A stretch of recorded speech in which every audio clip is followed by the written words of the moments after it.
Support for 100 Watts and a Wire is brought to you by 100wattsandawire.com. To subscribe to the show, simply click the RSS feed or subscribe wherever you get your podcast. When you visit, apply for your free 100 Watts ID and learn how you can become a sustaining member. Click the donate page and pick the option that works best for you. We've got a traveling toolkit, 100 Watts and a Wire gear, and activity days with prizes. That's 100wattsandawire.com. And ICOM. Get out and get active with ICOM's new IC705 and its optional multifunction backpack. And LDG. An LDG automatic tuner between your transmitter and antenna will match impedances and ensure maximum power output while protecting your finals from damage due to reflected RF. To learn more, visit ldgelectronics.com. And BioNO Power, offering the best performance lithium iron phosphate batteries for your ham radios. Visit bionopower.com. That's BIOENNOPOWER.com. Or contact dealers nationwide. And now, from Grid Square Echo Mike 48, this is 100 Watts and a Wire.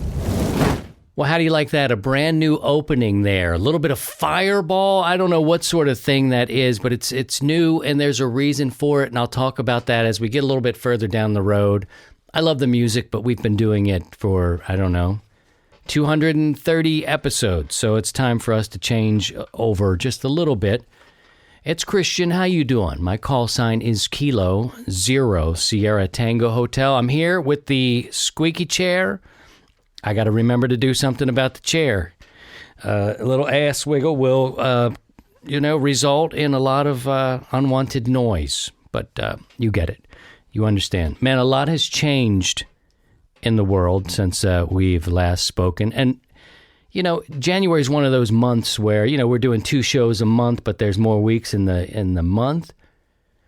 Neil Peart, one of my favorite musicians of all time, has passed away, and that's been a few weeks now, but that was a shock.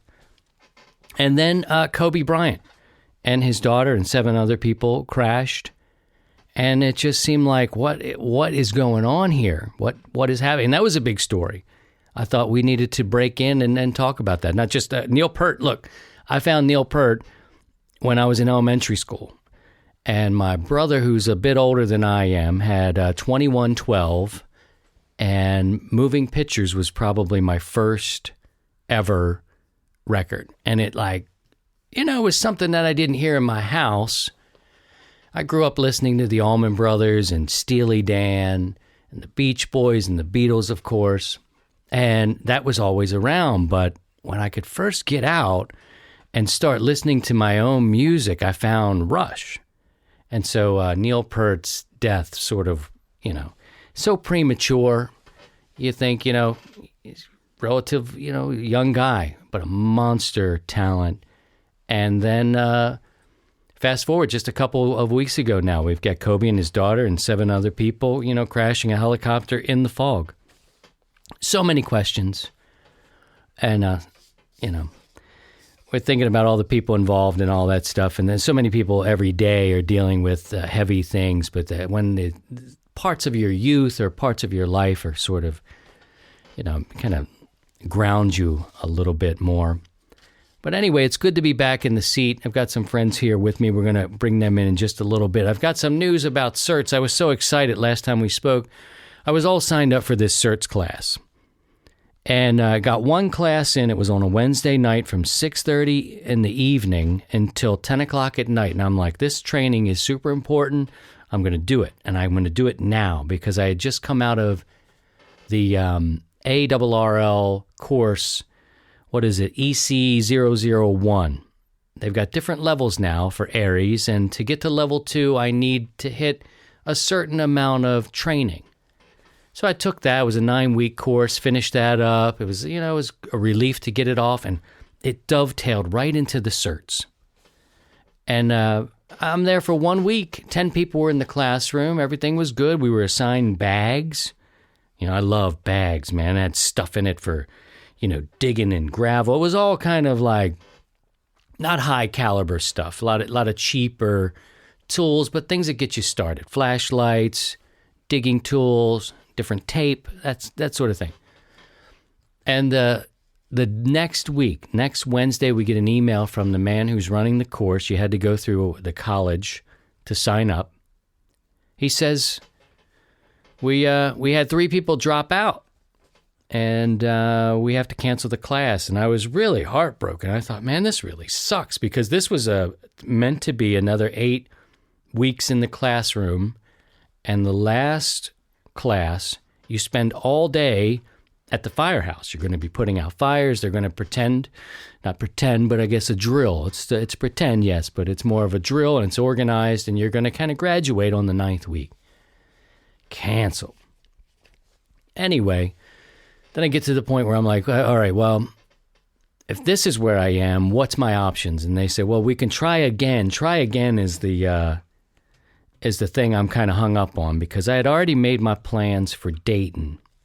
And I had a little place, an Airbnb right down in the city, stone's throw from Contest University, which is, it's on Thursday. Yeah, that's on Thursday. I was going to get in on Wednesday, and I believe Contest University's, was that right? That's right. Yeah, Thursday.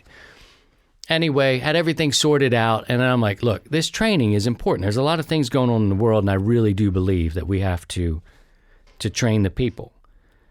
And the next time it's offered is in March. And wouldn't you know, the final class of the 9-week session is the weekend of Dayton. You couldn't have, and I talked to my wife a little bit about it, and I was like, I just think the training for me is where I want to be. This is what I want to do. I love Dayton, love getting together, the camaraderie, seeing all this stuff is so great. But I've done that. I have not done this training, and this is the kind of training that can help your family when you're firefighters and first responders, police department. And I got to tell you, I've got a really small police and fire department. And I could see them, if we had something happen out here, they could be stretched pretty thin. And at first I was a little upset. I got to be honest. First I was upset because I thought, 7 people, training 7 people is better than no people. But there is some money tied up to the training, the bags, there's some money. I did manage to keep a really thick booklet that they give out. I reluctantly took my bag back because I signed up for the next class. I was like, well, I'm going to get it back, but I understand what you're saying. I had put my bag together. All the stuff, they dump it in there. So much so that my hand sanitizer had leaked all over. It had leaked out, so I had half a bottle of that. Some other things. The batteries were there for so long that they've had corrosion on the bottom for the flashlight. These sort of things. I went through it, cleaned it up, organized it, turned it back in. Told the lady, look, the number that they issue the bag, and that goes with your name. I said, I'll be back. If they remember, I'll take that bag back because I spent a little time with it. So that was a bit of a bummer. And the other side of that is Dayton. I had to cancel my Dayton plans, but I'm okay with that. I'm fine with that. I got the money back for the Airbnb. It's cool. I won't see my friends there like I would normally do and had planned to. But for me, I think the training is important. So the reality is we're going to try. We're going to try. And now I'm starting to talk to people, and it's like, yeah, this happens a lot. It happens a lot. We're going to try means we'll see if we can get 10. We'll see if we can get 12. So, and what happened was that a lot of people were coming up from the south. This course was up near me in the north. I live up near the rivers. And people came from the south up because where they live, their stuff was canceled. So I guess they decided, look, I'm not going to make this trip up. 3 bailed, and the whole class came to an end until March. So we'll see. We'll try again in March, and I just don't know. I do believe, though, the training aspect of what I need in my life right now, where my head is and my focus, and the hobby is more toward the service. I need to learn a little bit more. It ties into where the show's going, how we're going to plan a little bit more for life, and the obstacles that come our way and how to protect ourselves and take care of ourselves. If we're injured, how to help the community. We got to do this as a community. And what better way than the CERT program? But I'm going to bring the guys in here, Steve, W7UDI, and we'll come back. We'll take a break here in just a second. And we'll come back. We'll talk to Ian, W1JIW, the guys from the net. And we'll take care of business when we get back. You're listening to 100 Watts and a Wire. Whether you say 73 or 73, even 73s, we're still 100 watts and a wire. The ICOM 705 is your perfect QRP companion as you have base station features and functionality at the tip of your fingers. But it's in a portable package covering HF 6 meters, 2 meters, and 70 centimeters. This compact rig weighs in at 1 kilo or just over 2 pounds. With RF direct sampling for most of the HF band and IF sampling for frequencies above 25 megahertz. It's got that large 4.3-inch color touchscreen with live band scope and waterfall. And the perfect accessory for the IC705 is the optional backpack. It's the LC192. It has a special compartment for the IC705 and room for accessories for soda activations or just a day in the park. Visit icomamerica.com/amateur for more information on all ICOM radios. QRO to the people. This is 100 watts and a wire. Welcome back. It's Christian. My call sign is Kilo Zero Sierra Tango Hotel. Steve, W7UDI, and Ian, W1JIW. You recognize the call signs from the air. The 100 watts and a wire Sunday evening net. These are net control operators. They've been with me for a long time, and they're here today as we talk in the studio. And you listen through the monologue there. Steve is a firefighter, and you've been at it for a long time. Several awards. It seems like every year now you're winning some kind of service award. The CERT program, I didn't talk about the acronym, but it's the Community Emergency Response Team. They teach you some things that aren't really radio related. They teach you how to bandage. They teach you how to put out a fire. Anything that I said in the opening comments you want to talk about, Steve? Good evening, and hi, everyone. This is Steve, W7UDI, and the CERT program is great. It's kind of came around that if you have a disaster in your area, whether it's earthquake for us here on the West Coast or tornadoes in the Midwest or whatever natural disaster, if it's a large enough disaster, resources won't be available to you. So CERT was kind of developed to help people and their neighbors band together and become, self-sufficient for, up to 72 hours.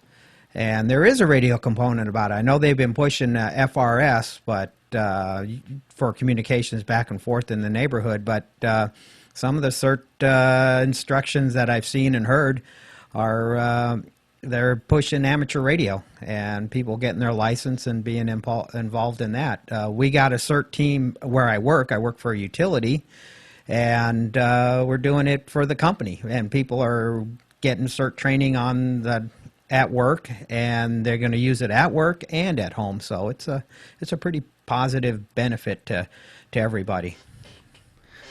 Ian, you're a bit of a preparedness guy. You believe in preparing for life. In your area, do you know of the CERT program? Any thoughts on that? Well, sure, I have some thoughts, but anyway, this is Ian, W1JIW. But to be honest with you, I don't know if I have a CERT team local here or not. I would have to look into it. The Androscoggin Area Radio Club, they are heavily involved with Aries races, which they've got that combined together, and I've been asked multiple times to join that. I just haven't had the personal time to make a commitment to them. I imagine someday that I will, but honestly, I'd have to look to see if we do have a CERTs team. I don't know. I think it's right up your alley because of some of its basic skills, and I've got young kids, and I just want to be able to try to help them in times of, trouble. And then I got in and learned some other things about my area, like they've got a pipeline that runs jet fuel underneath the city where I was studying all the way to my airport. That's pretty scary. Things come up and down the river, up and down the highways, which are, it's all right here. And things I didn't really know about going in. But it is sort of an entry level, how to take care of some things when things could go wrong and who's coming to get you, And that's what I think, it was a tough choice for me because I think Dayton is a really cool thing. But I want to get this training. And like you, I don't have a lot of, the deeper it gets into the year, the harder it is for me to sign up of 9 weeks of anything for real. But the training itself, Steve, is there a part of CERTs that you find beneficial for the common person? Oh, yeah. I mean, the last session is hands-on. I mean, so for 9 weeks, you're spending time just in the classroom. And then the last day, or your last training session, which is an all-day event, you come down to the local firehouse and you get to put what you learn into practice. And a lot of people have never used, say, like a fire extinguisher. And if you have used a fire extinguisher, you never really used it on a large fire, and you'll be amazed what you can do with a small fire extinguisher. You can put out a fairly large fire with a small fire extinguisher just by using the proper techniques. And these are the things you get to experience in CERT training. You get to use those tools that you talked about you're getting in your bag. And I think it's a good training lesson for everybody. You get to know, and then if something does happen, you become self-sufficient for your family, your neighbors, or even at work. I think Ian hit on something that's really important, is that he doesn't know, and that's not unique. Like they can't get 10 people in a classroom that want to help locally. I mean, it seems like it should be pretty easy to get at least 10. I'm trying to bring my father-in-law to the next one, and it's not my job to recruit.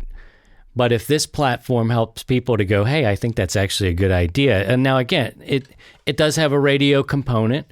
There were probably 3 or 4 hams in that session, and they were all like, yeah, they looked around like, yeah, ham radio, brother, all right. But you had a retired grandma, you had young college graduate, young professionals and people of all walks just trying to figure out.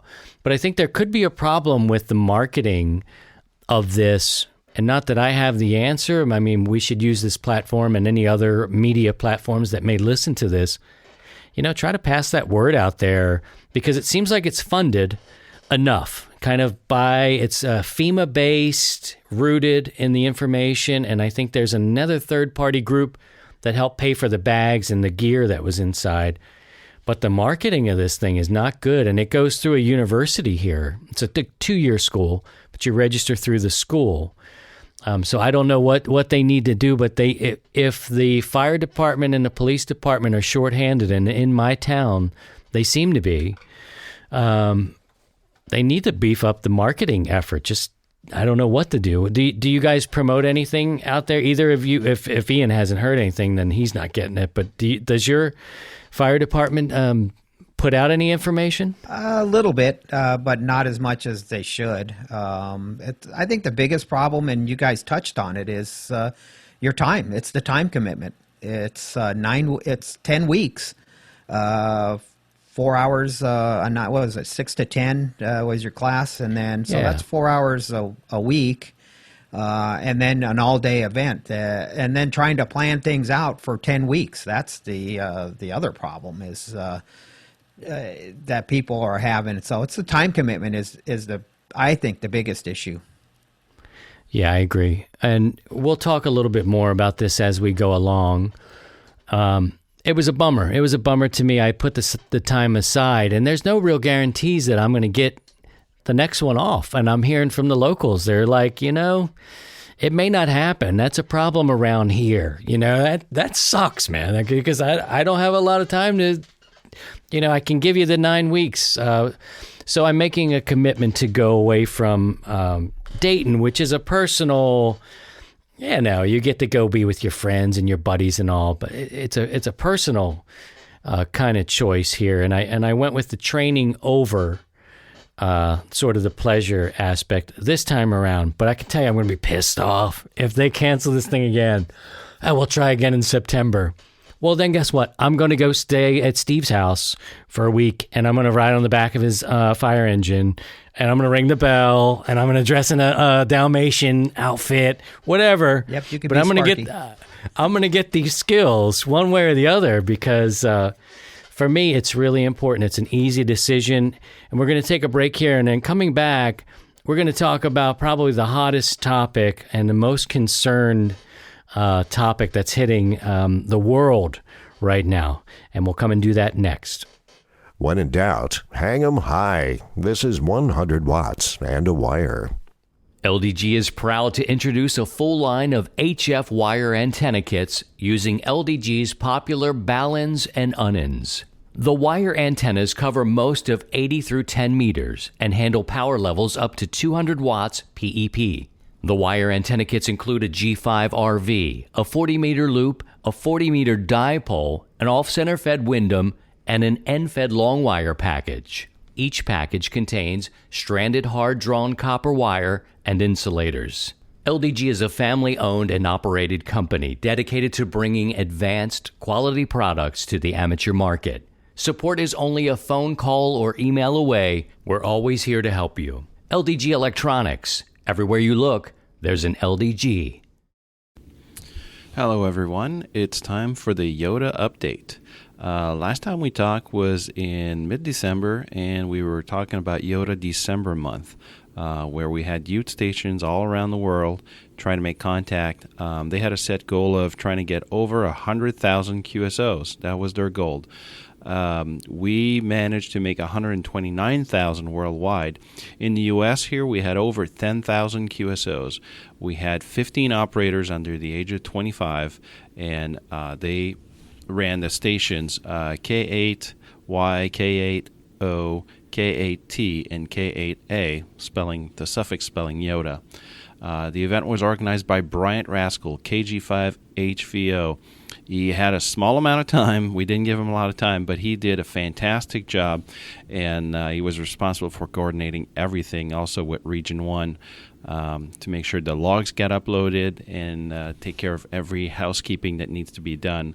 There were over 2,500 awards that were claimed. So if you've worked one of those Yoda stations, you may want to take a look at the site called events.ham-yoda.com and see if you qualify for one of the awards. There's a bunch of certificates that you can claim. And if you're a numbers person, you can look in the statistics area. There's all kinds of fun numbers in there per station, per day, per mode, per band. Lots of cool stuff. So the next thing we want to talk about is the Yoda Camp coming up this summer, June 21st to 26th at the VOA Museum in Westchester, Ohio. And that's about 30 minutes north of Cincinnati and about 30 minutes south of Dayton, so right smack in the middle. There's a reason for that. If you visit the museum, you will find out. So we're looking at activities for the kids.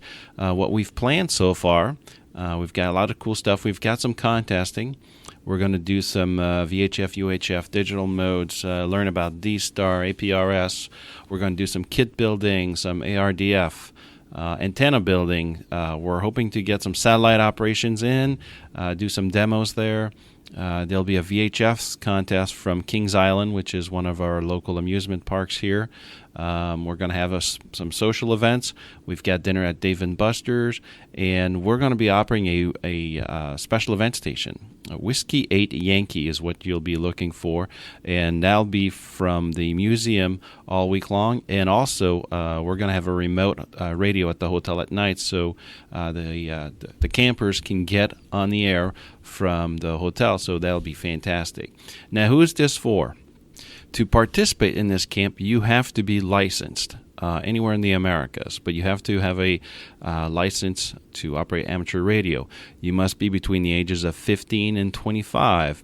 The cost for the camp itself is $100, but the caveat is you will have to finance your way through Cincinnati, Dayton area. Like I said, Westchester is right in the middle of those two. And we have more information on our website at youthontheair.org. Now, as you can imagine, with such a large event like this, We've been very blessed to have a lot of the manufacturers step up. I would say 3/4 of the costs have been covered by them. We're reaching out to the ham community to help us defray the rest of the camp. If we get an extra $4,000, we can get 20 campers in and have the camp as scheduled to go. If we raise another $6,000, so that'd be $10,000 more, then we could have 30 campers attend the camp. So that would be fantastic.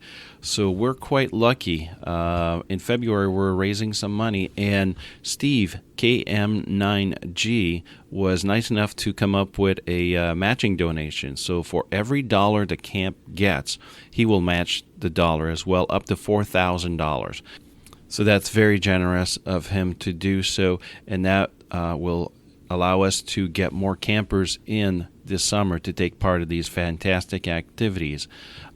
If you know a ham that's interested in participating in the camp, the registration will open here in mid-February or so. So keep an eye out on the website, youthontheair.org. We have a donate tab on there that will instruct you or show you how you can make a donation. We have a GoFundMe campaign. We also take PayPal, and we've got this great opportunity with Steve, KM9G, doing the matching fund till the end of February. So please take advantage of that. We'd appreciate it, and I'm sure the campers would appreciate it as well. For 100 Watts in a Wire, this is Jocelyn, KD8VRX. Thank you for listening. Hi, this is Joe Hughes, Whiskey Alpha 2, Juliet Oscar Echo. I love getting QSL cards. Getting something in the mail besides bills is fun. While I don't send or ask for a QSL to every contact I make, I send out many, especially to stations in interesting places, foreign countries, and some special event stations. I collected several from the Apollo 11 anniversary this summer, and one from each of the 13 colony stations that I contacted. I keep a box on the desk in my shack within easy reach that contains my cards, self-addressed envelopes, blank envelopes, and stamps. Whenever I want to send a QSL card to a station, I reach over immediately after the contact and start filling out the card. I almost always include a self-addressed, stamped envelope whenever I send and ask for a card to a U.S. station. This is a courtesy, and I think it makes it easier for the other station to respond. How do you get a QSL card to and from a station in another country? Well, my first stop is always the QRZ page for the station. This tells me how, or even if, that station likes to handle QSL cards. Sometimes they have a QSL manager in the States, and that makes things very easy as I can send the card with regular U.S. postage. Some stations will QSL through the Bureau. I've already set up an account with my incoming bureau, and I save up cards destined for the outgoing bureau and send them in every few months in the club shipment, and this saves a little money. Some stations will QSL direct, so how does that work? First things first, check the QRZ.com page for the station. If the station does QSL direct, the operator may ask for a US dollar or two, also known as green stamps, plus a self-addressed envelope if you want a return QSL card. So let's talk about stamps for a moment. The U.S. Postal Service makes outgoing mail to foreign countries very easy and affordable with the International Forever Stamp.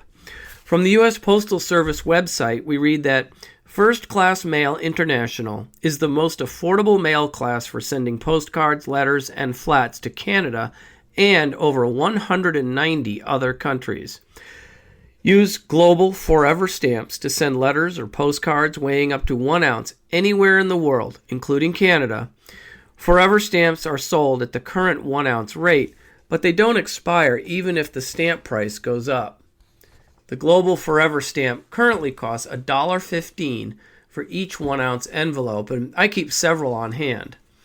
Now, this stamp is only good for getting your envelope to the foreign station. It will not work to get their card back to you, so don't put one on your reply envelope. That's what the $2 is for. The foreign operator will take care of purchasing postage for your self-addressed envelope. Do not put a stamp on your return envelope, just your address. Some stations ask for an international reply coupon, or IRC. One thing I found is that international reply coupons are no longer sold by the U.S. Post Office and can be hard to get in the United States. I remember back in my shortwave listening days in the 80s, we would sometimes have to send an IRC or two to get a QSL card from an international broadcaster. Another point to note from the QRZ.com page for the station is that many stations will ask that you not put any call letters in the addresses, as some foreign government entities will know to look for dollars in those envelopes. Hope this helps. 73. For 100 watts and a wire, I am Pastor Joe, WA2JOE. Kilo Zero, Stairway to Heaven, returning. All right, welcome back. I'm joined by Steve, W7UDI, and Ian, W1JIW, net control operators. Be sure to listen to the Sunday Evening Net. We're on HF at the moment. I've been approached about a CW net, a D-Star net, and for us, we know it's hard enough to keep the wheels going on an HF net, and we've been doing quite well for several years now, so that does feel good. But listen, this time of year, 80 meters, you'll find us, and these guys are running the controls, and I want to bring them in now to talk about the coronavirus. This is the thing, and I got a quick story before I turn it over to Ian. We're going to look at some of the numbers. This was going on about a week or so ago, and I was talking to Ian, talking to Steve, and some other ham radio friends about getting the mask. I wanted to order the mask, and Ian's like, you got to get the mask. And I'm like, okay, we're looking at the mask. Here's a good one. Here's this. We're looking at them. $63. $63 for a pack of 10. The next night, they went to $75, $76 the next day. Right now, if you do an Amazon search for like a 3M, you don't have to do 3M, but get it's the N95 is the mask that I think most people are saying is good. I mean, the prices, forget about the prices. You can't get them. You cannot get them right now. And I'm not a doctor. We're not pretending to have the answers, but I thought the mask would be a good idea. We've been looking and monitoring this website done by Johns Hopkins in my hometown of Baltimore, Maryland. And I was going to have Ian take a look at some of the numbers because we've watched this spike up like it's ridiculous. So let's turn it over to Ian and see what he makes of some of these numbers. And go ahead, Ian. What do you see? Okay, sure. Yeah, from Johns Hopkins University, right now, total confirmed cases at 37,593, with a total of 814 deaths so far. Right now in the United States, they're saying 12 confirmed cases. But that's confirmed cases. We've got a bunch of people that just came off from a cruise ship. I believe that was Friday morning, where they quarantined 4 people. So we're going to see how this turns out. There's another cruise ship off the coast of China, I guess, that was headed this way, that they are kind of just sitting doing circles because they don't want to have a chance of bringing any viruses over here. I'm just going to wait and see for a couple of weeks. The N95 mask, Christian, I lucked out. I ended up getting 2 boxes. I got mine from Napa because they're using sanding purposes and everything else. I think I paid $50 for 2 boxes, so I got 40 masks for $50. So if you want masks, you're looking at the unconventional places to try to find them. I know the Home Depots and the Lowe's and stuff are all sold out. So I was lucky to get some from Napa. You're going to want to wash your hands a lot right now, which you want to do that with either one of the influenzas that are going around. I know they say the influenza actually kills a lot more people than this virus has so far, but they're saying this virus, the coronavirus, is mutating, and we don't know how it's going to turn out. This has also already been larger than the last outbreak, and I'm drawing a blank right now. SARS. Yes, it's already surpassed that outbreak. So time will tell. But stay vigilant, wash your hands. If it starts getting into an area near you, you may want to try to limit your exposure, especially the young ones and the elderly folks may want to limit their exposure to the public. Yeah, good points there. And look at the automotive, like Ian said, look at the automotive places. They have some things, respirators. They do that kind of work with painting and things like that. I want to turn it over to Steve. I mean, you've been in the fire game and lots of different things like that. And what are they saying to you? I mean, you know how we get some inside information sometimes, and it's like, well, you know, what are you hearing about this thing? Oh, for us, it's been, we're just treating it like influenza A and B. We're doing our standard precautions and PPE. And when we come into either influenza A or B or any respiratory illness that we deal with as firefighters, we take our standard precautions. And usually when we get dispatched, we get a code word that's pretty much told to us, and then that kind of clues us in. But one other thing, and I don't want to make this all doom and gloom, but I noticed on the John Hopkins website there that there was 2,924 recovered people. So it's people are recovering from it. So a lot of people are getting infected, and but there are positives and there's our recoveries. So. We'll beat it. We'll get there. But for the time being, we just take care of yourself and just do proper hand washing and just anything else to avoid the flu. Just do that, and we'll get through this.